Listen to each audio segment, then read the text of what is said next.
Hello. Hello, everybody. Adam Banks here. Welcome to another episode of Off the Cuff with Adam Banks. We will be going on the air in about 7 minutes, 4 o'clock, so stay tuned for that. Thank you for joining another show. The broadcast after Election Day.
Hey, Wade.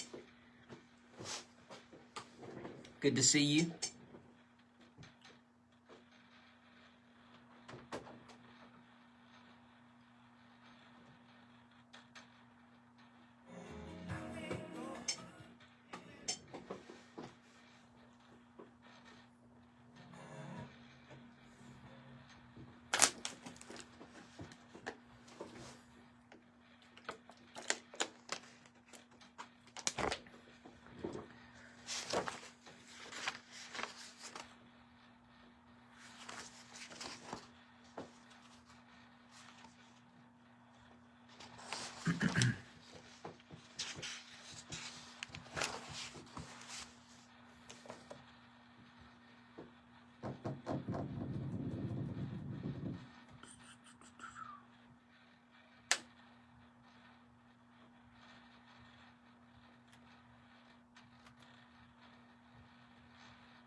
Oh, man.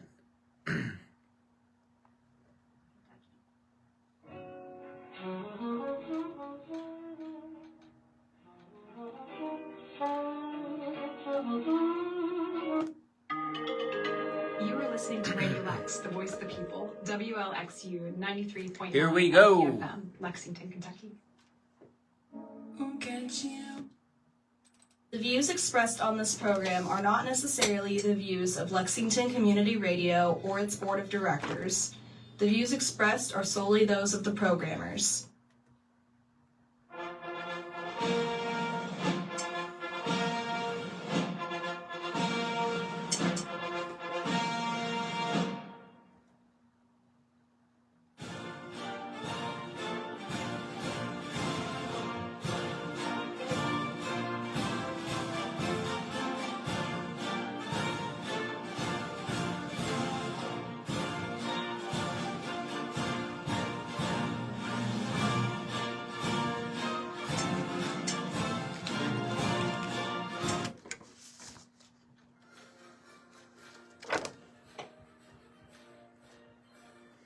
Welcome, everybody, to Off the Cuff.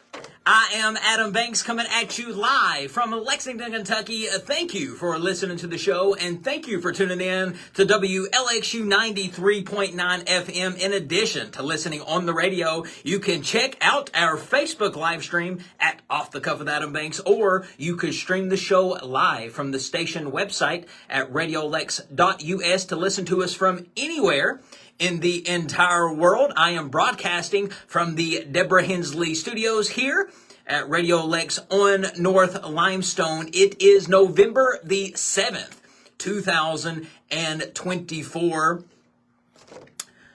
Folks, we are just 2 days removed from the United States general election, and Donald Trump is headed back to the White House for a second time after winning clear of the majority of the electoral votes as well as the popular vote as well. I absolutely love Election Day in America. The whole day is just a day of anticipation. It is a day where you really feel like an American citizen. It's a day for you to go out, to let your voice be heard. And to me, the whole act of voting is just wonderful. Being able to go to the polls with other American citizens and to bubble in your answers for who you feel like would be the best for that office is just a great feeling, and it's a great day to be an American. One of my favorite days in America the entire year is Election Day, especially when an office as big as the president is on the ballot. I stayed up all night watching the results come in. The election coverage was covered by many different people: CNN, CBS, ABC, NBC, C-SPAN, Bloomberg TV, MSNBC. They all had their own coverage. Who do you feel like had the best? Typically, I always say CNN has the best coverage. I always feel like that they're the ones that, when it comes to the election results, they're the granddaddy of them all. It just so happens to be that this last election, they were a little slow on announcing the states. They were a little premature with announcing the states as they come in. But nonetheless, I'm still going to give it to CNN for being the best network with the best election coverage. Trump won the election, folks, and he won it fast. A lot of the states that a lot of people felt like Kamala Harris was going to win, she did not win. She lost Pennsylvania. She lost Michigan. She lost North Carolina. A lot of the polls, that's why I paid no attention to polls, but a lot of the polls the whole time had Kamala Harris either winning the state or it was neck and neck in the state. But after the results come out and the results were counted and the votes were counted and everything was done and said and the smoke was clear and the dust was settled, it was determined that Donald Trump won the majority of the Electoral College vote. Now, he had already secured key states early in the beginning of the night, Georgia and North Carolina being one of them. Winning Florida was the fastest I'd ever seen any candidate win Florida. A long time ago, Florida used to be a swing state. Now, more days it turns red. Over the last few decades, it's turned red. And over the last few elections, it's turned red. But it went red fast for Trump this time. And when it went so red, so fast, so quickly, I said, you know what? I think Donald Trump is going to win this election. I think most people were waiting on the result of Pennsylvania. That is the state that if Trump won that, you pretty much go ahead and call the race for him because he has such a major lead. And I think everybody was waiting for that result to come in. However, when that result came, it didn't come until 1, 2 o'clock in the morning. I fell asleep on the couch. And when I woke up, it was Donald Trump was giving his victory speech. And I said, okay, it's clear that Donald Trump has won this election and he is now the 47th president of the United States.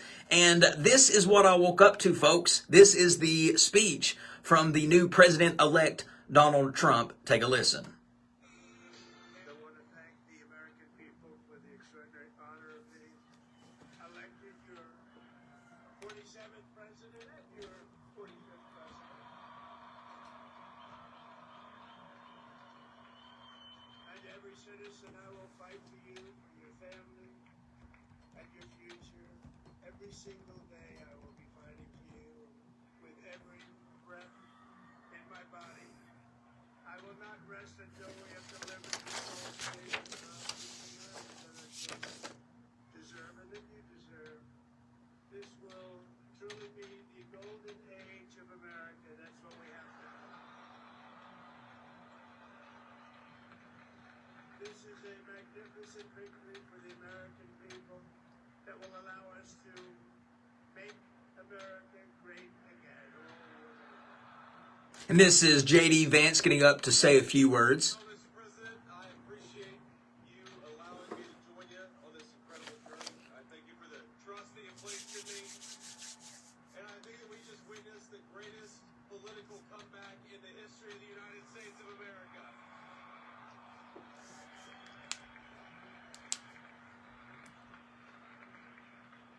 And under President Trump's leadership, we're never going to stop fighting for you, for your dreams, for the future of your children, and after the greatest political comeback in American history, we're going to lead the greatest economic comeback in American history under Donald Trump's leadership.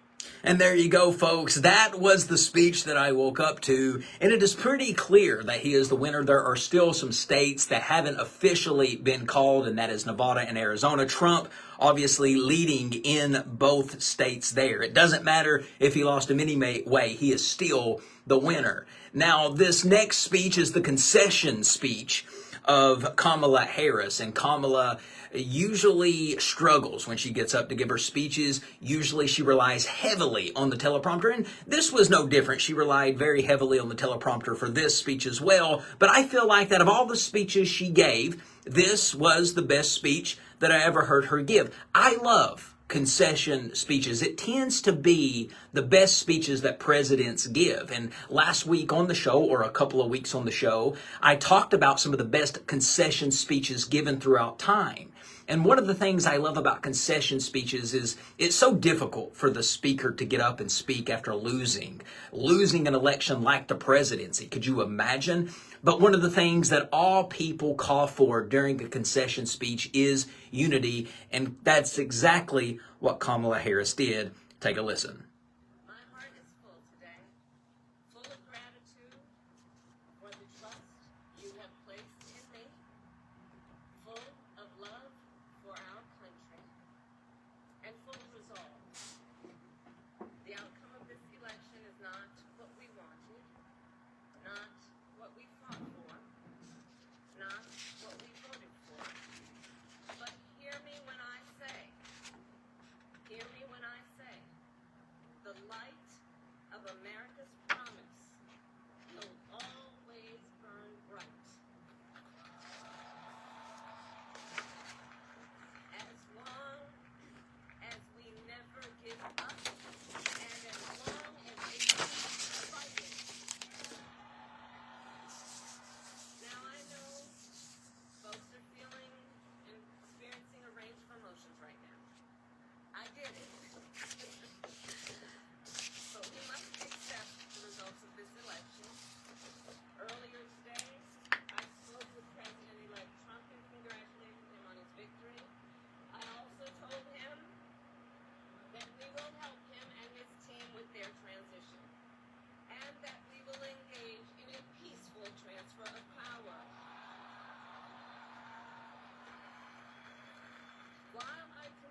It's difficult to lose regardless of the position that you're in, but when you are running for such a high office, to go out there and speak is very tough. Now, she didn't speak the night of the election, which is typically what the losing candidate does. She did wait till the next day. I'm not going to harp on that. Do I think that the loser should speak that night? Yes. But I understand you really don't want to accept the loss just yet, and you don't want to accept it prematurely. If you remember back in 2000, Al Gore conceded the election and then called Bush back and said, whoa, I take my concession back. I'm not quitting. And I think that people are just hesitant to concede so quickly. But she did it the next day. And that puts a bow on the Kamala Harris campaign. But folks, election night also determined other offices as well. There were some other big things that turned out on election night. Some historical offices did happen on election night. A lot of candidates took office for the first time, making it historical. Sarah McBride being one of them. She has made history as the first openly trans person to be elected to Congress, capturing nearly 58% of the vote. She defeated Republican John Wayland III for Delaware's only seat in the House of Representatives. Two black women will simultaneously serve on the U.S. Senate for the first time ever. That is Maryland's Angela Allsbrooks and Delaware's Lisa Blunt Rochester. New Jersey votes for the first Korean American senator. Representative Andy Kim is a Democrat from New Jersey, and he will be the first Korean American senator in United States history. And Tulsa, Oklahoma, they elected their first black mayor in the history of that city. And folks, that just makes it historical across the board for a lot of places across this country. Now, Republicans were also favored to win the Senate that night. They already won the House. I think that when you have a president in there and you have his party, a part of the House majority and a part of the Senate majority, more things can get accomplished for the president. So things seem to be swinging in the favor for Trump and the Republican Party. Here in Kentucky, there were also some big offices that took place. State Senate, state representative. You can get the complete list on WKYT.com and you can read all through the results, but I just want to go through a few of them here. The School Choice Measure Amendment 2 failed miserably. The vote no won by a landslide, 81,000 votes, and it took 60% of the vote. Let's see here. It says here that the vote to require citizenship requirement for voting, Kentucky Amendment 1, it passed with a yes. And then finally, the Fayette County tax for public parks won by a landslide with the yes vote, for the for vote rather than the against. And I will just say this, typically I don't get on and I say what I voted for, but the wanting to tax us for parks, I need to do more research with that. However, at the moment when I read that, I was sitting there thinking, yes, I think that's a great idea. I love parks in the city of Lexington. I think parks are beautiful. And I think that we need parks in this city. But I don't think that we should be the ones to pay for that. I don't think we need to be taxed any more than what we are. I feel like there are other ways that we can get that money to pay for the parks. But hey, I'm not a politician. I'm just a citizen, and I'm just speaking my opinion on that. But folks, unfortunately, my man Ryan Stanford did not walk away as state representative. He's been on this show before, but he did put up a hard fight for the campaign. I didn't get to interview many politicians like I wanted for this election cycle, but I assure you that when the next election cycle rolls around next time, I'll have more politicians on this show. But folks, that is pretty much election day in a nutshell. That's pretty much election day in general. I hope you went out and voted. I hope you felt like an American on that day, because if you voted, you definitely should have. But folks, we have a great show ahead of you today. You are listening to Off the Cuff with Adam Banks. Stick with us. We will be right back. Hi, my name is Kelly Core from Leadership Lexington Youth. You are listening to Radio Lex, the voice of the people. WLXU 93.9 LP FM, Lexington, Kentucky. Radio Lex only exists in our community because of the generosity of supporting members like Peggy Ellis. Thank you for your ongoing commitment to the voice of the people. To learn how you can become a supporting member, visit radiolex.us/donate.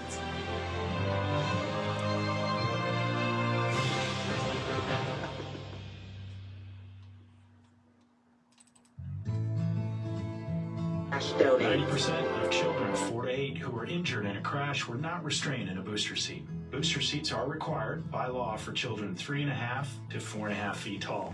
Hi, this is Jerry with State Farm, reminding you to be a good neighbor and check your child's safety before you hit the road.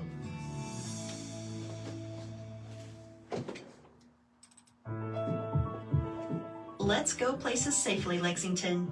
Hi, I'm Nikki from Toyota, reminding you to travel safely and share the road. In Kentucky, it's not uncommon to encounter farm equipment on the road. Patience is the rule when sharing the road with farm equipment. Keep your distance and don't tailgate. The farmer won't be speeding up. Make sure the farmer can see you in rearview mirrors. Loud machinery may prevent hearing your vehicle approach. Use extreme caution when passing. When the farmer veers to the right, it may be to make a left turn, not to let you pass, so watch out. Be patient and slow down. Enjoy the countryside. Together, car and truck drivers and farm equipment operators can make our roads safer for everyone.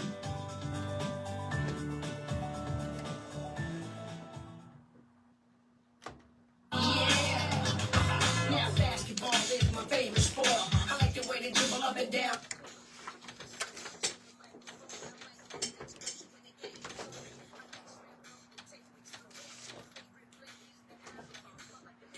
Welcome back, everybody, to Off the Cuff.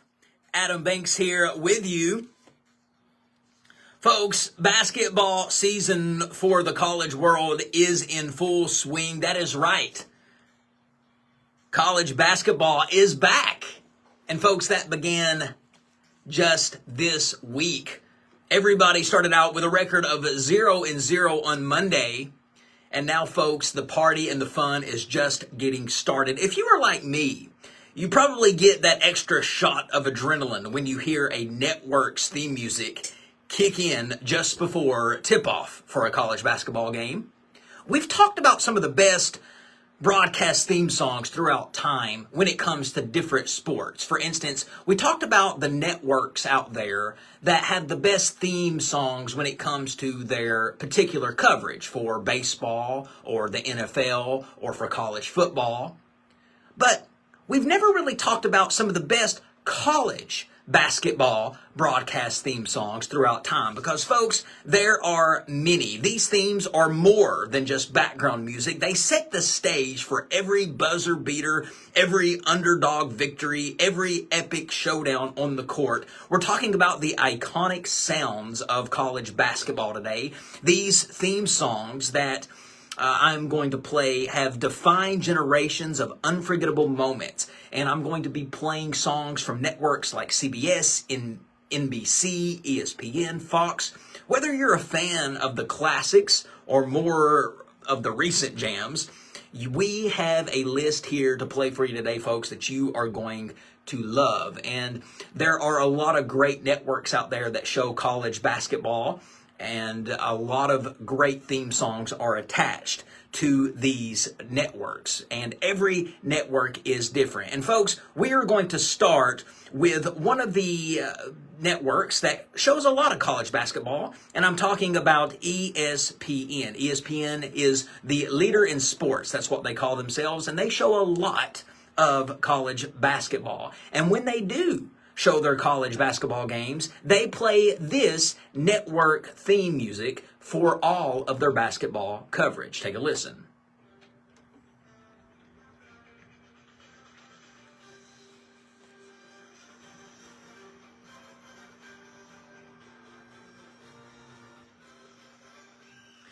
This is the ESPN college basketball theme. It debuted in 2004. This is a vibrant and high energy theme. It matches the Big Mondays and other primetime broadcast on the network. This music is instantly recognizable and is often accompanied by crowd shots and player intros, giving fans a sense of anticipation ahead of the game.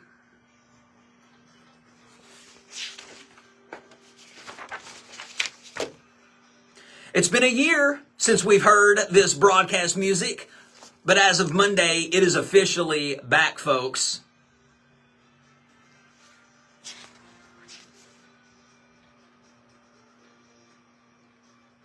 Now, ESPN is not the only network that has their own broadcast theme music for college basketball. NBC has their own as well. Take a listen.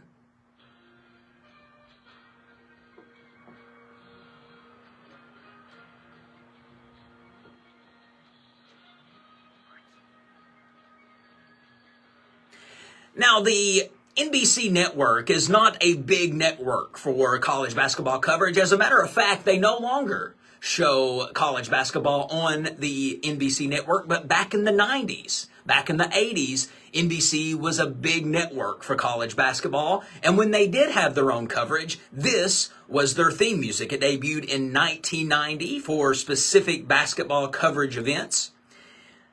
NBC's basketball themes generally align more with their NBA coverage, but this was their college basketball coverage.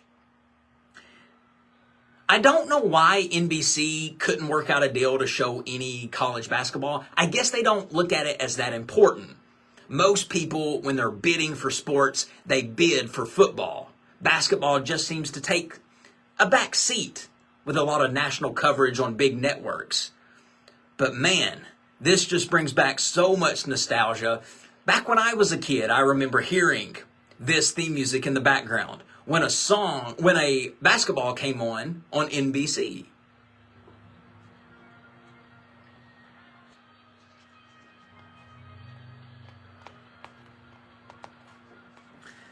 NBC needs to figure out a way to, once again, show coverage of college basketball. And when they do, I hope they bring back this theme.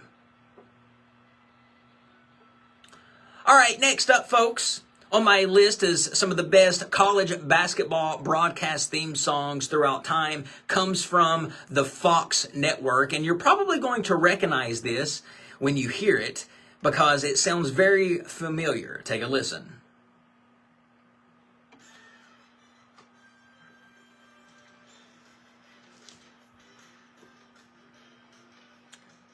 Now, I know what you're thinking. You're thinking, Adam, that is the NBA on NBC. Well, you're not wrong. But guess what? Fox bought the rights to this music for their college basketball coverage. So, beginning in the 2024-25 season, which is this season, you will hear this music on Fox, the Fox network. Now, they have played around with this theme music on the Fox network in previous years just to see how the fans would react to it. And a lot of the fans had mixed feelings hearing this music on the Fox network when they saw a college basketball game because a lot of people just associate this with the NBA and it just confused them. And I can see where they would get confused. I'm not big on buying other network music from other networks and putting it on another one. It's too identifiable. It's too identifiable with the old thing that you used to be associated with. But apparently the suits up in the big office at Fox thought that this was a great theme to go along with their college basketball coverage. So you will be hearing this when you turn on Fox to watch a college basketball game.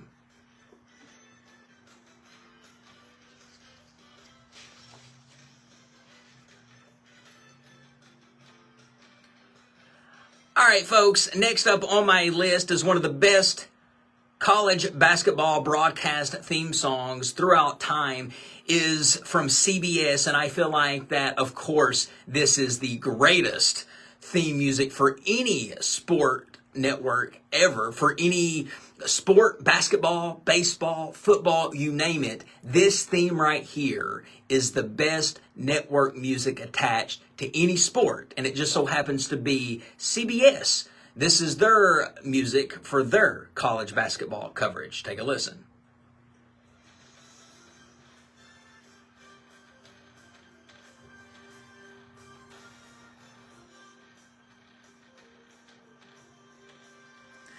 This theme debuted in 1993, and it's been a long-standing part of CBS's college basketball broadcast, often used until 2003 when it got a slight update with a more revised version and cleaner version of the theme in 2015, which is what I'm playing now. I think they have perfected this theme to the best of their ability. The composer of this theme was Bob Christensen. He needs to be inducted into the Music Hall of Fame for this piece alone. This theme brings a mix of drama and excitement, accompanying everything from game intros and highlight reels, and is especially memorable as the backdrop for CBS's coverage of the NCAA tournament. When you hear this music, you know school is almost out, summer is almost here. It's the best time of the year. It's March, basketball every day. March Madness is the best event in sports, hands down. And they've got the best music in sports, hands down. Now, this music right here didn't always used to be the theme music for college basketball on CBS. No, before they got this theme music right here, I want you to take a listen to what they used to have before they replaced it with the iconic music that they have now. Take a listen at the old music that CBS used to use for their college basketball coverage.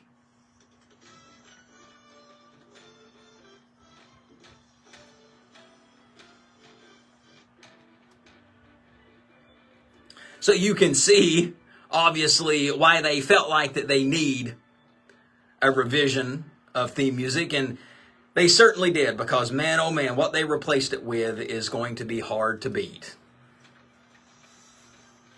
I mean, listen at it.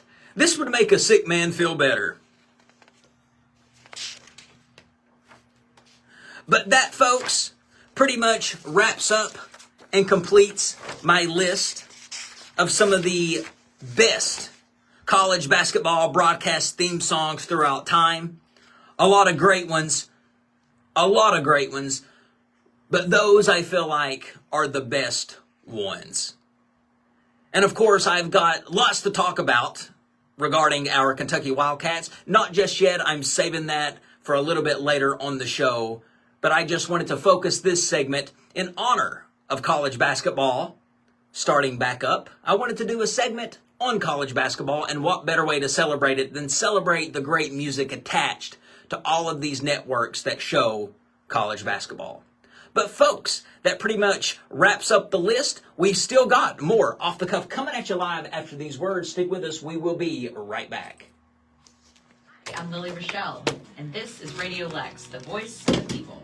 WLXU 93.9 FM in Lexington.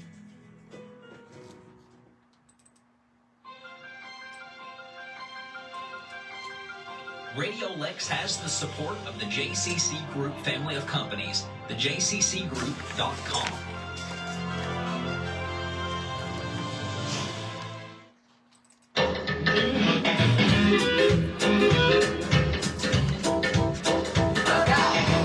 Listen to Radio Lex everywhere. We broadcast live in the heart of Lexington on WLXU 93.9 FM.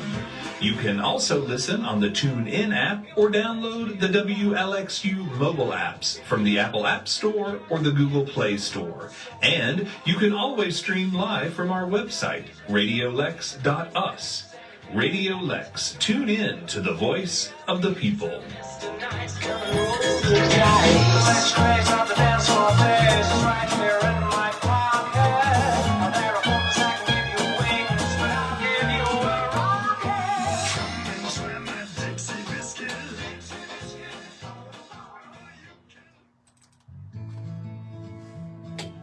What should you do if you suspect you're straying a road for drunk driver?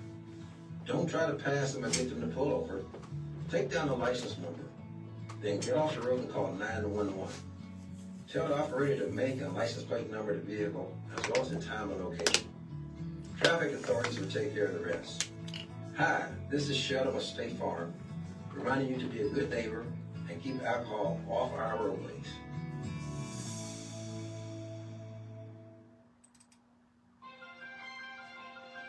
Radio Lex only exists in our community because of the generosity of supporting members like Peggy Ellis. Thank you for your ongoing commitment to the voice of the people.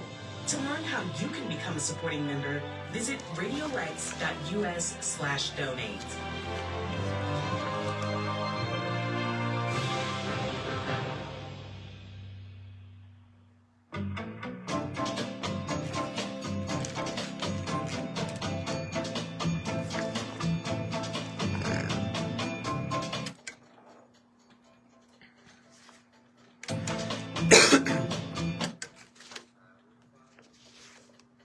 Welcome back, everybody, to Off the Cuff. Adam Banks here with you. Folks, temperatures are dropping fast. The times already went back. It's getting darker than a dungeon outside very early. Currently, we're sitting at 61 degrees, and folks, it's only going to drop more and more. You know, usually restaurants during this time, they don't know what to do with their air conditioning. They've either got it really hot or really cold because the days, you never really know what the weather's going to be. When you walk into a restaurant on a day that's kind of warm, it's going to be freezing in the restaurant. If you walk in there on a cold day, it's going to be really hot. I can deal with a hot restaurant. I cannot deal with a really cold restaurant. And here's why. I cannot shiver while I eat. It's miserable to me. There's nothing enjoyable about it. And the whole time I'm sitting there, the only thing that I can think of is I cannot wait to be done so I can go outside and warm up. One of the best advices that my mom gave me was to leave a jacket in my car. For all kinds of purposes, but one of the big reasons she said to leave a jacket in the car was to take it into restaurants when the restaurant is too cold. And man, that was some of the best advice that she ever gave me. Just that little piece of advice right there, to leave a jacket in my car. And it was very beneficial for me to do that, because not only do I take my jacket in my restaurant when I'm cold, I'll take it in a movie theater. I can always go back out to my car and get my jacket if things get a little nippy. So that was great advice. Folks, people from the older generations, if you just listen to them, they have great advice to give. There is no better experience and there's no better advice than getting it from someone with life experience. And you can only get life experience than by living. That's the only way that you can get it. That's why older people are just so full of great advice, because they have been around and they've seen a thing or two. They've been to the fair and seen the bear. They've climbed the mountain and they've seen the other side. So they have a lot of good advice to pass down. And I was reading an article that someone wrote, and the particular article was talking about some of the best advice that older adults have passed down to them. And these adults are from older generations. And I would just like to read off some of the best advice tips that older adults pass down throughout the generations to the younger generation. The example that I will give is what my mom told me, to leave a jacket in the car. But here are some more. One user wrote in the article, they said that she was told to pick and choose her battles. She says that you don't have to get upset or offended or say anything just because you disagree. So just smile, nod, and go about your day. And that is true. There are some things, folks, that you want to nitpick. There's some things worth battling for. There's some things worth going to fight for, but not everything that you disagree with is worth fighting for. For instance, I'll use the results of this election. Obviously, there were some people that are upset with the election results. A lot of people didn't want Trump to win. A lot of people wanted Kamala to win, but that does not mean that you have to go into battle with every political discussion that you have or that you hear. You don't have to go in and defend the honor of somebody that you don't even know, that you don't really, that they don't affect your everyday. So there are certain things that you want to pick your battles on, and there's certain things that you just want to let go. So that is great advice. Another person said that her dad always said to give everyone 6 months to show you who they really are. Usually at that point, the mask comes off. Another person says, my grandma always used to say, take the money and run. Take the money and run. Another person said, my dad always told us to treat all people the same because everyone puts their pants on the same way, one leg at a time. And is there anything more true than that? When you think, folks, that we tend to idolize a lot of people in sports, a lot of celebrities we tend to idolize. But just remember, at the end of the day, they are a human being. They breathe the same way you do. They go to the bathroom the same way that you do, even up to the way they put on their pants, one leg at a time. And folks, here's another one. Somebody wrote that everyone has a a-hole. Everyone has an a-hole. And I think what that means is the fact that everybody has their flaws. Everybody has the same thing going on. So I like that advice. Another person says, you can say anything you want as long as you say it the right way. I think that's very true, and I think that that's very helpful advice. You can say things to people, but it's all about the way you say it. Now, I cannot stand a condescending person to say things very mean with a smile on their face, but sometimes, folks, things that you say might come across as hateful or mean or judgmental just by the tone of the way you're saying it. So really, be mindful of the way that you say things and be mindful of the way that you communicate with other people, because it's not really what you're saying, it's how you're saying it. So be mindful of your tone and your cadence when you're telling somebody something, because a lot of the times it's not always the words that we're saying, but it's how we are saying those words. Another person wrote that the advice that they got from an older person in our generation was to be true to your teeth, or they will be false to you. That's absolutely correct. If you don't brush your teeth at least twice a day and floss and at least give them the attention that they need, the little bit of attention that they need just throughout the morning and the night, your teeth are not going to be true to you. They will be false, which means you're eventually going to end up with false teeth. Another person said, my grandfather told me to never talk about how much money you have or don't have. He said he taught me what oversharing is and that sometimes it's okay to keep certain topics off the table. I don't think there is anything more tacky than somebody sitting around and talking about how much money that they make. It's nobody's business. Nobody cares. Nobody wants to know. And at that point, you're really just bragging about your salary. Who cares that you make $80,000 a year? What are you doing to get that $80,000 a year? I remember talking to a guy one time. He was bragging very hard about his new job that he got, making $70,000 a year. And I was sitting there thinking, well, what do you have to do? How much time do you have to commit to this job, to this company, to hopefully get your $70,000 guarantee per year? And at the end of the day, is $70,000 really a lot? No, but man, people will brag and make you think that you are a failure if you're not making at least around that. But folks, it's not always about money, and there's some things that you talk about and some things not. Salary should be one of them. Another person wrote that one of the best advices that they got from an older person, from an older generation, is that when someone wrote, when I was learning to drive, my grandpa always stressed the importance of making sure the other drivers commit to what they are doing and just never assume. He said that just because someone has their signal turned on, it doesn't mean anything until the wheels are turning. They said, this has helped me keep me out of accidents. That is true. Don't just assume when you see a signal light on in a car that they're going to be turning that way. Until you see those wheels turn in that direction, they're not turning that way. Don't give too much credit to the driver or you could get smacked pretty easily and pretty fast. Another person wrote, my dad always said, when you learn when you are young, when you learn something when you're young, you will never forget it. There's got to be some truth in that.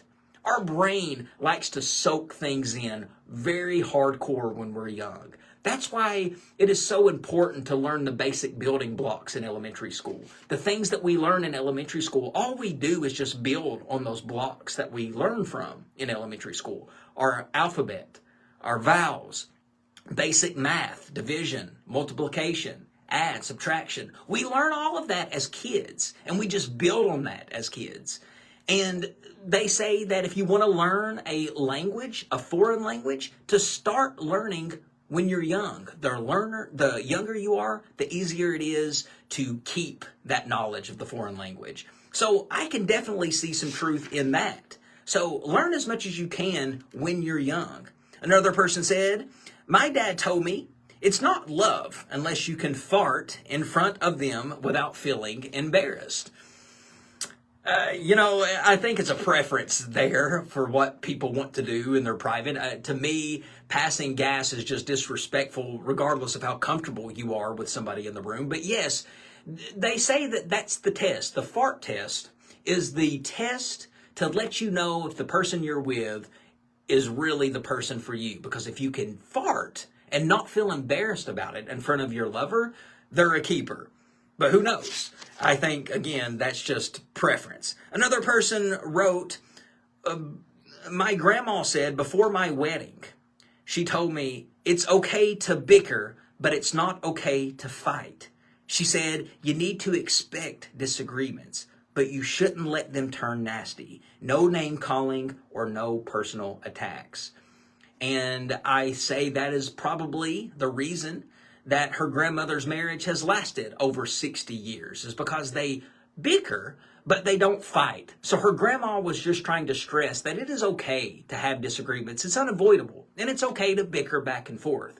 But there is a difference in bickering and fighting. A lot of couples, they let their bickering turn into horrible fights where they're name calling and they're taking cheap shots and they're saying things that can be irreparable. So it's important to be mindful of that when you are bickering back and forth with your loved one. And then finally, last of all, another great advice given from an older person, from an older generation.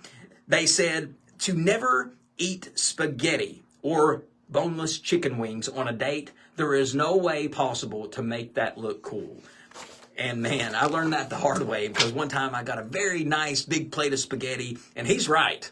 There was no way that I could have made myself look cool eating that bowl of spaghetti. I was slurping it everywhere. It was going everywhere. Sauce all over my shirt, my pants. It was a disaster. So those are just a few little tidbits of advice that some of the older generation wanted to pass down to the newer generation. And folks, I am sure that somebody from your life in the older generations have given you advice that you hold deep to your heart. And it might not have to be life-changing advice, nothing that makes the clouds open up and it causes light to just beam on you. It's not advice like that.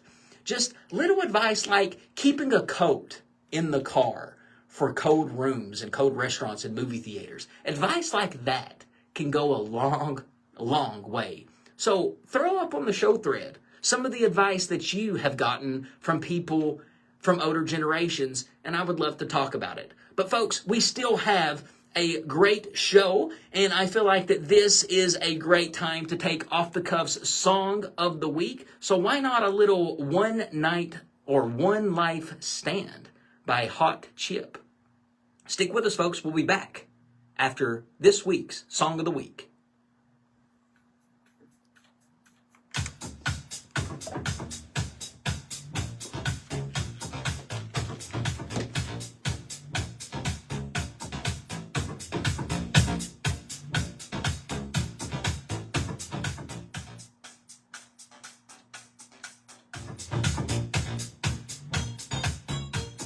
Tell me where you've been to.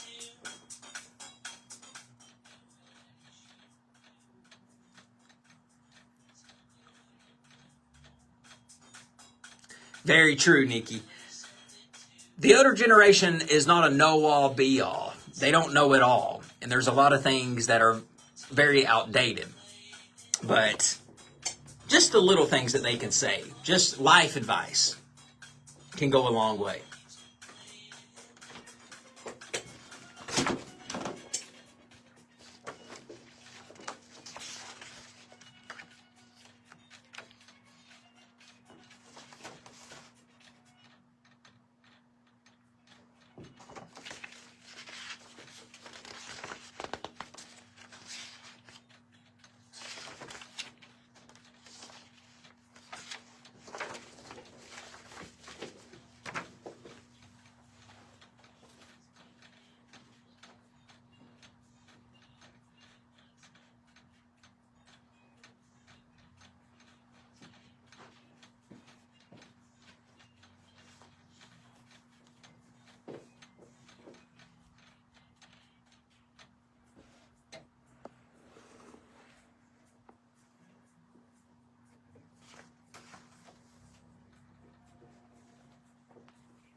Nikki on the show thread says, on the flip side, your grandparents' mannerisms can also teach you how not to act. Well, that is very true. A lot of the advice that older generations give, the reason it's so good is because of just the life experience that they've had. I'm not necessarily saying that the older generation has the answers to everything. A lot of the way they look at things can be outdated. But I'm talking more along the lines of just life advice. It's hard to beat that generational advice that they give because they've just seen a few things. They've been around to see enough. Folks, today's national holiday is National Men Make Dinner Day. And that is your day, if you're a man, to throw in an apron, sharpen those knife skills, and create an incredible evening of a meal for you, your friends, or your family. Despite gender roles becoming less rigid in America, there are still many men who are not taught to cook and don't take the initiative or confidence to enter into the kitchen and create a meal for themselves or a loved one. So this day is all about giving men the strength to get in there and whip up something nice. Now, I am going to celebrate this day today. I'm going to go home and cook me a meal because typically I am not in the kitchen cooking. If I'm not pulling up to the second window or I'm not ordering it online from my phone, I'm not eating. So I need to listen to this day and really participate in National Men Make Dinner Day. So if you're a man, here are some things that you can do to celebrate Men Make Dinner Day. Obviously, you can cook dinner. If you're a woman, you could find a man to cook dinner for you, or you could teach a child to cook. Just pass down your cooking skills to the younger generation. Why do we love National Men Make Dinner Day? Well, number one, everyone should know how to cook.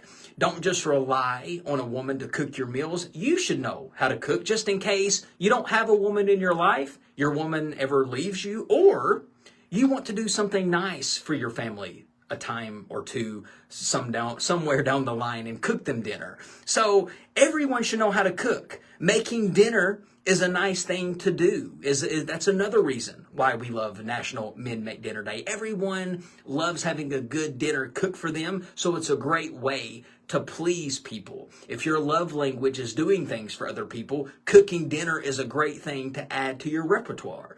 And it's a great time to reevaluate gender norms. A lot of people think that women don't belong out in the workplace. A lot of people think that women don't belong in men's jobs, quote unquote, like a mechanic or a carpenter. And we know that that couldn't be any further from the truth. There are a lot of talented women out there, some better than men, that can fix a car or fix a broken window. So it's time to reevaluate gender norms in this country, and today's a great day to do that. So if you're a man, go out into the kitchen, sharpen them knives, put on that apron, and cook you up something nice. But folks, we still have lots more Off the Cuff coming at you live after these words with one more segment. Stick with us. We will be right back.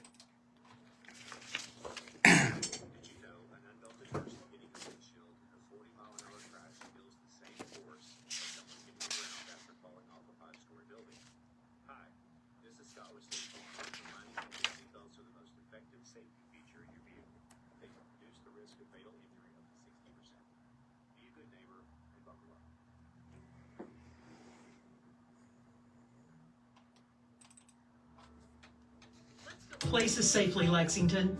Has your drive got you riled up? Are you running late? Is everyone in your way? Driving while impatient or upset increases your likelihood of a crash. Take a deep breath. Focus on where you are, not where you need to be. Check your mirrors. Relax your grip on the steering wheel. If your emotions are still getting in the way, get off the road. Get out of your car, stretch, or take a quick walk. In 5 years, you probably won't remember this drive at all. Hi, I'm Kim Sweezy from Toyota, reminding you to take a moment to cool down and get where you're going safely.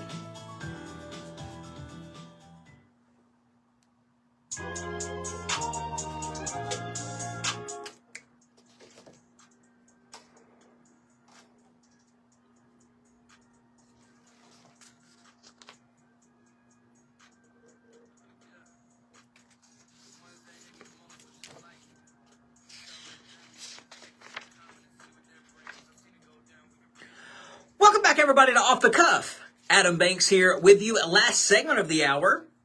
The Kentucky Wildcats won their first regular season game in their Monday opening, 103-62 against Wright State. Man, the Cats look good out there. To be their first game, I liked what I saw. I think that the team looks like they're having fun. The coach looks like he's having fun. And what about the coaching staff? Mark Pope and his staff look great. They all wore suits, and I'm happy about that, by the way, that our Kentucky basketball coach is wearing a suit once again. I think a suit should be worn by all college basketball coaches. It just brings respect to the game. We seem to have gotten out of that when COVID rode around. We got used to wearing the PE uniform that PE teachers wear. Stop that. This is college basketball, the highest level of basketball for, unless you're talking about the NBA, but this is one of the highest levels of the game here. Respect it, especially if you're a coach. And Mark Pope put on a suit, and so did the rest of his staff, and they looked great. They won by 41 points, which was the former number of Mark Pope as a player for the Kentucky Wildcats. He said only God could do something like that. I loved it. Very poetic to win by 41 points, the number that you wore as a player for the team you now coach. The Cats play their next game against Bucknell this Saturday at 4 p.m. and then Duke this coming Tuesday at 9 p.m. And I feel like that Duke game is when we really are going to get the telltale of what our Cats are going to look like for the rest of the season. It's their first big game of the entire season, and I feel confident. I feel like we're going to be able to tell how the Cats are going to be the majority of the season based on their performance in that game. So, folks, a lot to look forward to and a lot to get excited about when it comes to Kentucky basketball. But, folks, that pretty much wraps up this episode of Off the Cuff with Adam Banks. If you liked what you heard today, you'll probably like our previous episodes. We archive them all on podcast. You can follow me on social media at The Adam Banks. You can follow the show on social media at Off the Cuff with Adam Banks.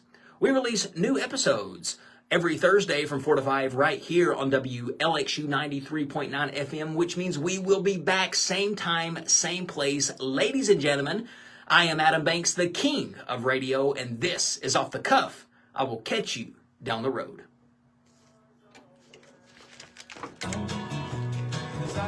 All right, thank you guys.